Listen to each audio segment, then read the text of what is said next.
Hello, I'm Locke Meredith, and I'd like to invite you to join me on the next Legal Lines. We have Councilman Mike Walker for District 8. Mike is going to talk to us about all the havoc that Hurricane Gustav rendered to East Baton Rouge Parish. He's going to talk to us about how Governor Jindal handled it, how Mayor Kip Holden handled it. He's also going to talk to us about that $1 billion bond issue. So join us on the next Legal Lines with Councilman Mike Walker.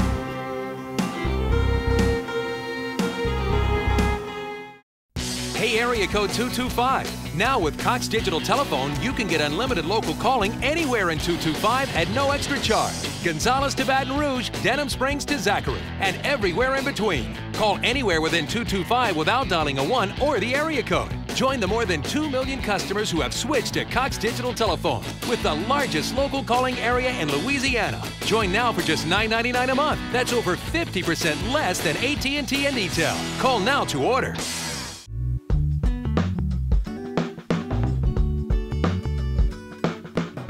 Welcome to Legal Lines. I'm Locke Meredith, and I'm pleased to have on the show Councilman Mike Walker. He's a councilman for District 8 with the City Council for East Baton Rouge Parish and the City of Baton Rouge. Councilman, thanks again so much for being on the show. Good to see you. Good to see you. I appreciate being here. Well, again, just tell the folks a quick background on yourself. Let them know, frankly, why they need to listen to what you tell them. Thank you very much. I graduated from Broadmoor High School here in Baton Rouge, attended Louisiana Tech and LSU, and at the young age of right about 23 years old, I started work for Mayor President Woody Dumas a long time ago, and they told me then that if I would go to work for the city parish and the mayor, I'd get a better education in reality than I would if I stayed in college. So I took them up on it, and I've been involved in city parish government ever since. And this is my, I'm hoping to be in my third 4-year term. So that'd be 12 years. 12 years on the Metro Council. And spent a good bit of time prior to that basically involved in the community and in the city government. Tell the folks about that. Yes, I did. I've actually served under 3 clerks of court. I worked for 3 different clerks of court as a personnel training officer, and got a lot of experience there. And then, of course, I stayed with Woody until he retired as mayor, and that was really good. It gave you a tremendous insight into the entire 19th Judicial District Court system. And then prior to running for council, I was the legislative assistant to Mike Futrell, who was councilman at the time. And then when Mike got elected state representative, then I ran for his spot and took his place. And now he's currently one of the chief men for Mayor Holden. Yes. For Mayor Holden. Interesting how the world turns around. I started out as chief administrative officer, and now and worked for Mike, and now Mike's in that. Kind of works for you a little bit, huh? Yeah. I like the way that works. Yeah. Well, tell the folks basically. First of all, I know we were talking before the show. We want to recognize the fact that today is September 11th. 7 years ago, we were bombed, and we want to very much thank all the military families and the military overseas and here for all the sacrifices that they're making. Absolutely, and you know, as bad as it may seem here in Baton Rouge today with Gustav, the damage that it caused, and it is devastating. When we look back on the things that occurred in 9/11 7 years ago, this is very minor, and you have to keep life in perspective. And we owe such a debt of gratitude to the people fighting for us. So many people lost their lives, and we're breathing today because of them. And we have freedom today because of them. That's right. And we may like it, dislike it, may understand it, may not understand it, but it gives us the opportunity to enjoy the life that we enjoy, no matter how bad we might think it is. Right, and we want to jointly honor them, the military folks and their families, and all the folks who've lost loved ones. Let's talk about Gustav. You've actually flown around with the mayor over the city in helicopter and had a chance to witness it from above and on the ground. Tell the folks what you're seeing. I've seen houses just literally crushed by trees, full-size pickup truck crushed down to about 2 feet in height. All of those types of things I've seen on the ground. But when you get up in a helicopter and you get the big picture and view East Baton Rouge Parish, and you see how many trees were really blown over and how many houses were really crushed, and the flooding that we had in the central area and the Zachary area and places like that, and when you see where the co-meet and A-meet come together, and it's like trying to pour 10 gallons of water in a 5-gallon bucket. Doesn't happen. It doesn't happen. And remember, the hurricane went north of us after it left here, and it kept raining, and it kept raining. Well, all that water kept coming south. We've heard about the trees falling on the lines and destroying the feeder lines and the transmission lines and all these things that happened, but nobody realized until we got up in the air how much flooding we had and how much water we had all over the parish.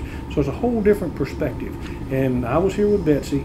I'm old enough to remember that. And it was bad for Betsy. But this is the worst, isn't it?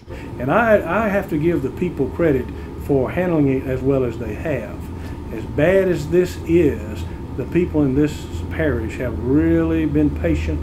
They've been understanding, and they've held together well. It seems like the whole state really. Governor Jindal has done an extraordinary job. Unbelievable. And I know you've been involved. I've seen in news conferences where you were in the background. Yeah. Tell the folks your observations of Governor Jindal. He took charge, and he made decisions, and he said, "Look, I don't care whether you like it or don't like it. Get it done. It's going to happen. We're not going to have problems that we had in the past." And when he needed to sign an executive order, he signed it. When he needed to call in the troops, he called in the troops. When he needed to ask for help, he got help. And he insisted on getting it done. He didn't want to hear excuses. And I got to tell you, I watched one news conference that I frankly started laughing when Chertoff, who was the secretary on the federal level, was sitting behind him, and there was discussions what FEMA was going to do for the folks, and Jindal flat out said, "I'll believe it when I see it." He's no nonsense. I mean, he calls it the way it is. Absolutely. And all of that filtered down, and the man did give us help. I know I was standing there with Mayor Holden, and the things we asked for, Governor Jindal provided, and that helped us tremendously. And then we got, the man has some national struggle. He spent $20 million to get generators here to get it up and running. He didn't wait on them. He said, "Hey, you're not going to get it here for a couple of days? We're going to get it now."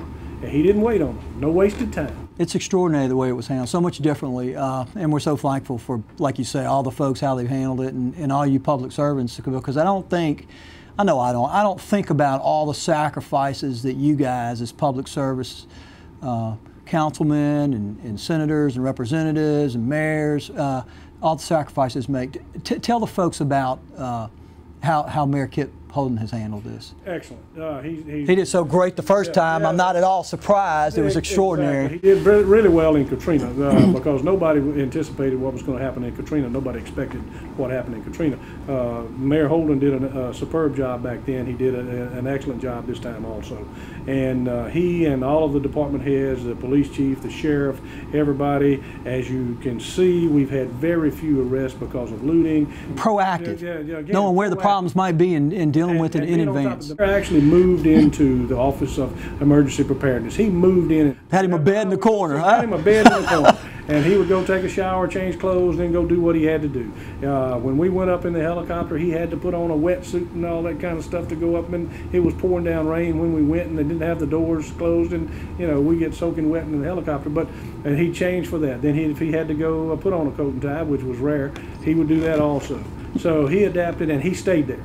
He was right there with it. He didn't go there and then go somewhere else later or something. He got there and he stayed with it. You know what I love about watching our city government work, at least to some extent, certainly with the mayor, is how well, whether you're Democrat or Republican, that really doesn't matter. Everybody kicks in there and gets the job done, and that's been extraordinary. Let's talk about Gustav on the next segment and basically what the council's doing at this time. This is Locke Meredith with Legal Lines. Councilman Mike Walker. We'll be right back.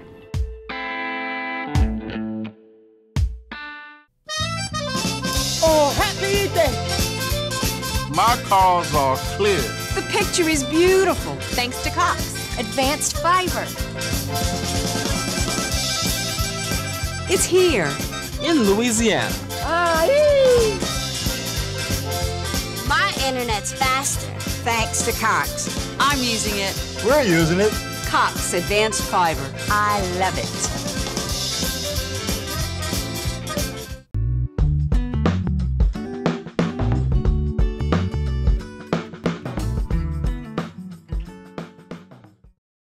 Welcome back to Legal Lines. I'm Locke Meredith. Again, pleased to have on the show Councilman Mike Walker. He's a councilman for District 8. Again, Mike, thanks for being on the show. Thank you very much. We're talking about Gustav and all the destruction you saw and how you've seen Governor Jindal and Mayor Kip Holden handle it.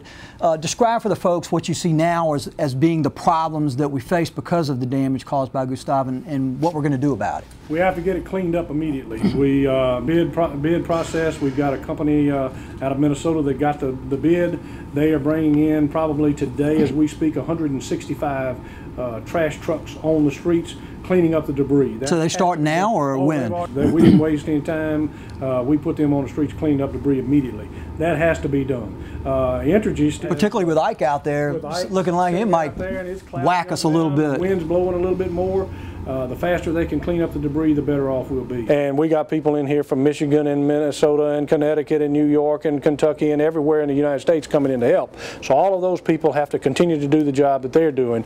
I'll tell you, I know some linemen. Sam Collins, I had an uncle, Ronnie Underwood. Those guys were linemen. And when they have to work through these hurricanes, it's literally 24/7. It's unbelievable. It really is. And a lot of things we've done, I know in my neighborhood and I know of other neighborhoods, these guys go to work at dark and they finish at dark and they don't get fed during the daytime. It's unbelievable. We had in our kitchen at our home, we had a lot of ladies on our street were slapping sandwiches together. Good. Because you go to these guys from Connecticut and Michigan and all that. Have y'all eaten all day today? No, sir, we don't get any food during the day. Yes, you're going to get fed. The neighbors fed these people and they kept working. And sometimes they come in the first night they slept in their trucks, didn't even have a place to stay, and they come here to help us. That's unbelievable. I did not know that. Yeah, and I know folks get aggravated because you're sitting there sweating, you're dying, your people around you're upset. Oh, you think it's bad, but these guys are not who caused this problem. They're fixing it. They are, and they've told us now that Baton Rougeans have been nice to them. They understand. They're not fussing at them at all. They've really tried to help the linemen and everybody coming in. So Baton Rouge has done well. So clean up the trash, clean up the trash, finish with the electricity, and then maintain security, and that we have done. Thanks to the National Guard helping out the Sheriff's Department and the Police Department. Chief LaDuff and Sid Gotro have done a masterful job. They've flown over at night to check and see where the lights were and where they weren't. Again, proactive, taking charge, continuing the curfew until today. Today will be the last night. Was the last night. In the National Guard. And the governor brought us in some National Guardsmen, and they've been out on the street. And you know that's those guys have made some. They're amazing, ladies and gentlemen. Oh, they have. They have. The war here, Katrina. It's unbelievable. Everywhere. The National Guard now is just kind of like a permanent security force all over. It's wonderful to have them and the sacrifice. So all of that has worked, and if we continue with the security and we continue with the cleanup and we'll finish up with getting utilities back on, we'll be all right. Well, let's talk about the city from the big picture perspective. Tell me, what are the big issues? I know we've got the mayor has submitted to the council, and the council's approved this roughly $1 billion bond issue. Explain to the folks, first of all, what it's for and how are we going to pay for this?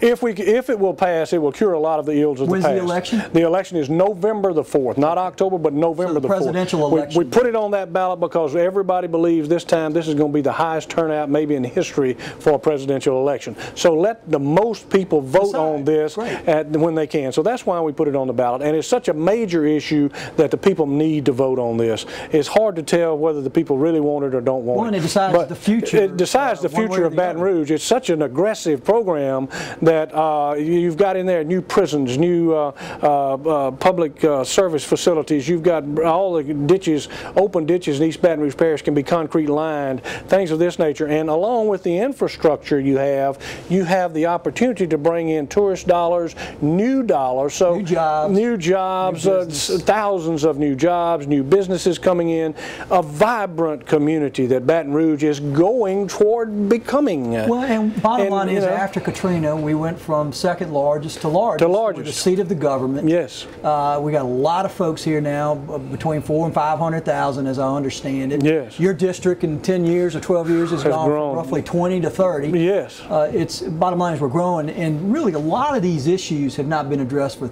20, 30 years. They have not. When I was working for Mayor Woody Dumas, we passed the last bond issue in the 1960s. That's the last time we've done that. These open ditches, 48 years, these ditches have not been taken care of. Well, the prisons haven't been built. Folks don't understand is, for example, the emissions and sewer systems and stuff like that. If we don't fix this, the federal government comes in with the EPA and starts fining us millions of dollars a year if we don't fix it. So one way or the other, we're going to pay. We're going to pay one way or another. The best way to pay is get something for our dollar. Let's get something for our dollar, and this is the biggest bang for the buck. I have to admire the mayor for putting it out front when he's running for office. He's telling the people the truth. You know, he's saying, look, I'm not going to get reelected and then tell you I should have told you. He's saying, I'm telling you now, I'm being honest with you up front. Here's what's needed. Here's how much it's going to cost. If you want it, vote for it. If you don't, that's okay. We'll understand. We'll go back to the drawing board and do something else. But I'm going to put it out here for you up front when I'm running also. So what does it do for us? What specifically in terms of infrastructure, security, economic development, what's it doing? Well, it does all three, and you have to realize you have to link all three. The first thing is infrastructure and drainage and security. You get all of the major canals concrete lined, which just helps you drainage tremendously. Then you get security. You're going to combine the locations for the Sheriff's Department and for the City Police, for their major headquarters, for their training facilities, where they can all work together along with emergency operations and everything. You put all of that security in one major complex. Right now, the buildings are falling in on all these folks. Road work, some road work in there, fire stations, brand new fire stations being built, drainage is being taken care of. The sewer, we'll have some sewer work in there that we can't pay for right now. Not a lot of sewer work because a lot of that has already been improved. It is in the SSO program. Okay. But then you get into the improvement in parking downtown with the new parking garages. Then when we do our investment in downtown and the expansion of the River Center so that we can compete. Now we can't even compete for major conventions and things of this nature to bring in new dollars because we're just not big enough. We're not in that tier. We can move up a tier for competition, which brings in the dollars. If you build the prison, you still have to operate it. You still have to pay for it. Well, you can't pay for a brand new prison on the dollars that we get today. You've got to bring in some new dollars. How do you do that? You let somebody else pay those dollars, not the taxpayers of East Baton Rouge Parish. You let a Mata Hoffler Corporation come in and spend over $100 million of their money to build new hotels here to attract people to come to Baton Rouge who spend new money, which puts new money in the budget to operate those prisons like after you build. You got to get each of these dominoes up before you can get the final few to come along and they all fall down. Exactly. Bottom line is you can't get the big boys in here to spend the big bucks and provide all the jobs that we need and revenues unless we have a place that they can use. Absolutely well said, and that's the bottom line behind the whole thing. And it's needed. We've waited all these years to do it, and the mayor just stepped out there and said, look, time has run out. We've got to take care of this. This needs to be done. Let's go for it. All right, let's talk on the next segment about the issues that face your particular district and also the city. This is Locke Meredith with Legal Lines and Councilman Mike Walker. We'll be right back. Hey, area code 225. Now with Cox Digital Telephone, you can get unlimited local calling anywhere in 225 at no extra charge. Gonzales to Baton Rouge, Denham Springs to Zachary, and everywhere in between. Call anywhere within 225 without dialing a 1 or the area code. Join the more than 2 million customers who have switched to Cox Digital Telephone with the largest local calling area in Louisiana. Join now for just $9.99 a month. That's over 50% less than AT&T and E-Tel. Call now to order.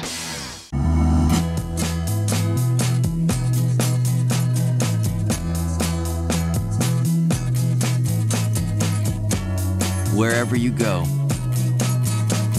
everything digital will follow.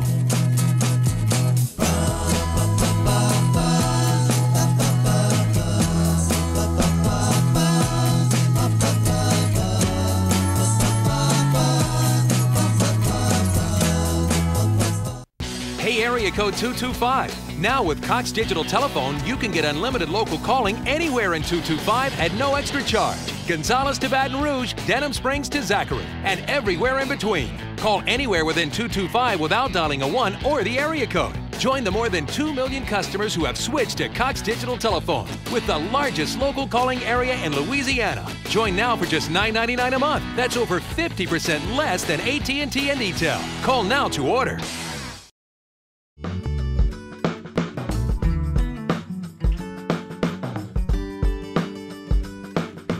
Welcome back to Legal Lines. I'm Locke Meredith, and again, very pleased to have on the show Councilman Mike Walker with District 8. Mike, you were just saying while we were off, folks don't really know all the stuff that's going on in Baton Rouge. Tell them. Well, they really don't. We've got so much going on in Baton Rouge right now that we've never been able to have. All of the tourist attractions that we have in Baton Rouge, the Shaw Center, all the new theater productions that are coming to Baton Rouge, all the restaurants are coming, the shops. What people need to do is rent a hotel room for the weekend, take about a 4-day vacation in Baton Rouge and tour Baton Rouge.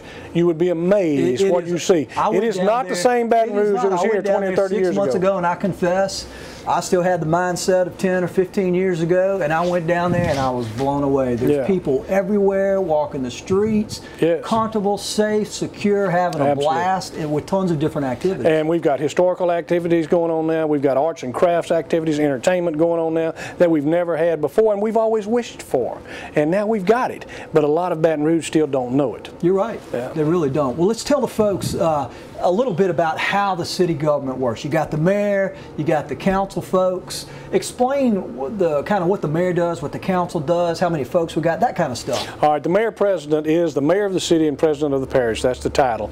We've had that city-parish form of government since 1947. It's worked extremely well. We have a strong mayor form of government, and of course that's the administrative part of it. The legislative part of it is the Metropolitan Council. It's made up of 12 members of the Metropolitan Council, you're one, of which I am one. In district, we each have a district that we represent, which is around 30,000 people per council member.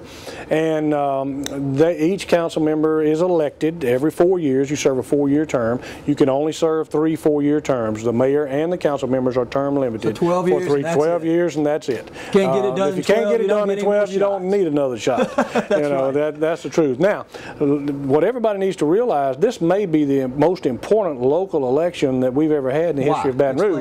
Of 12 council members, 8 of those cannot run again or not run again, which is an over majority. And explain to the folks how the laws and all the issues are resolved. Everything gets resolved based on the number 7, quite frankly. 7 out of 12 votes passes or kills anything that you want to get. Rarely, once in a while, you'll get something that takes 8 votes, but 7 out of 12, that's a majority. Well, you're going to have 8 brand new council members out of 12 no matter what. So this is a change of the guard. So this is a changing of the guard and changing in the leadership. Now, I'm excited about that. The white-headed older fellow on the council, probably, if a lot of these people get elected, I'll be the oldest man on the council. But there are a lot of well-educated, new, young, energetic people running for office this time. Good. I'm excited about that. And these people don't have bad agendas. Their only agenda to run for office is they have families like we do, and they want to improve Baton Rouge for the benefit of their young families. And I'm excited about that. I think that's what Baton Rouge needs. New blood, new ideas, a better educated group of leaders. This is what Baton Rouge needs, where we are, like you said before, the biggest city with all the things we're trying to do, the way we're moving forward. It takes a lot of young people, so a change every once in a while is not bad. But 8 out of 12 now, ladies and gentlemen, and that's assuming that I get elected and the other 3 get elected that are running for re-election again. But that's a lot, and we really need to pay attention to that, and we need to go vote. So it really could be 12 out of 12. It could be 12 out of 12. It could change the whole council. But absolutely. we know it's at least 8 out of 12. We know it's at least 8. Explain the dynamics of the relationship between the mayor and the council. How does that work? The mayor comes up with the ideas. Basically, to put it in layman's language, the mayor can come up with the ideas. He presents it to the council. If the council like it, they vote to approve it, and it gets done. For example, this bond issue. The mayor, it was his idea after getting a lot of input from all different segments of society, and then he comes to you guys and says, this is what I propose, and y'all have to fight over it. We can decide. One, we could say, no, we're not going to send it to the voters. We could kill it right there. That's the end of that idea for a while until he comes back with it again and figures he can get 7 votes. But we could have killed it right then. Or we could have said, well, we're going to send it to the voters, which we did, but we could say we're going to send it on this election or another election. Sometimes people send things to certain elections if they want to get them killed or if they want to get them passed. Well, we chose to send it when the most people were going to vote, so the most people would have a choice to decide what they want to do. So, but I mean, I know that's kind of simplistic in a way, but that's what happens. The administration's responsibility, the mayor's responsibility, is to provide the decisions or make the decisions for the council to decide whether they want to approve or not. It's kind of like the tip of the spear. Tip of the spear, exactly. Right. And it's our decision, our job as council members to decide if all of these ideas are the best thing for the overwhelming majority of the population of which we represent. And that's what I was going to ask you. The bottom line is, as a council person, y'all look at the big picture, the city, you represent the city as a whole, but you also have your specific district, your 30,000 or so. Tell the folks what you've been able to accomplish for your district, because it's a lot, Mike. We're doing a lot in our district, and not just bragging. Go look at it and drive on it. You can see it. Old Hammond Highway, 5-lane from Airline to Boulevard to Providence. Millerville Road, 5-lane from Old Hammond Highway to the interstate. We've got in 2009, which is only a couple of months away, we will have the second phase of Millerville 5-laning will be going on. We will have the first phase of South Harold's Ferry Road from Sherwood Forest to Millerville being 4-lane boulevard. The second phase of South Harold's Ferry from Millerville to O'Neill Lane will be 4-lane boulevard. O'Neill Lane will start at the end of this year from Florida Boulevard to the interstate, being 5-lane. We've already signed the contract to clear and grub and get going on that. Jones Creek Road from South Harold's Ferry Road to Coursey Boulevard will start next year. So next year, my biggest problem is going to be orange cones all over the place. I don't know how people are going to maneuver around, because I could have 5 major roadways being 4-lane boulevards or 5-lane roadways. But we need it, because the bottom line is the traffic congestion. There's been a lot of deaths at that area of the interstate on I-12, and hopefully this eliminates a lot of that congestion and some of the problems there. Is the funding already there for all these projects? All but Millerville Road are in the Green Light program. Excellent. And thanks to the voters for allowing us to bond these and build all these at one time. Otherwise, we could build $30 million a year, and that's it for the whole parish. States contributing, or is it? No. Green Light program is taxpayers of East Baton Rouge Parish, and they contribute a certain amount of money through taxes, and then we are allowed to bond that money, and then we pay those bonds back over a period of 20 years or so. Excellent. Using property taxes? Property, yes. Yes, and tell the folks about the new businesses. I've seen all kinds of stores popping up everywhere. It goes together, doggone it. When you get like I was talking about with the bond issue, it all goes together. We build the new streets and roads. We improve the infrastructure. We put in new bridges in front of Brunei's, which we're going to do down at Episcopal High School, new bridge. We do all of those things. We provide the new residential areas for people to live. Over 1,100 brand new homes being built in District 8, and they're selling as fast as we can build them. All of that goes together. Then the businesses see that, and they say, well, my goodness, here's a population that we need to be serving. Chili's restaurant, for instance. We don't have to drive to College Drive anymore to go to Chili's.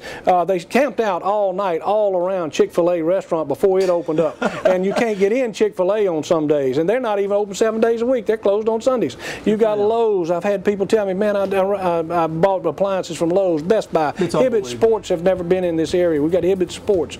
And you can do Target, Super Target, and you can go on and on and on. But one feeds off the other.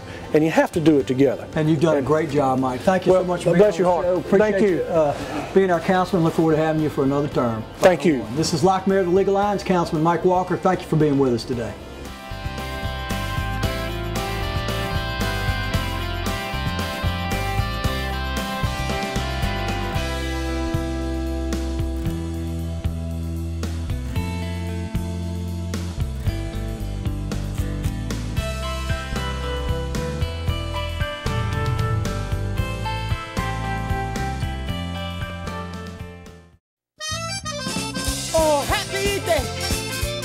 My cars are clear. The picture is beautiful, thanks to Cox. Advanced fiber. It's here. In Louisiana. My internet's faster, thanks to Cox. I'm using it. We're using it. Cox Advanced Fiber. I love it.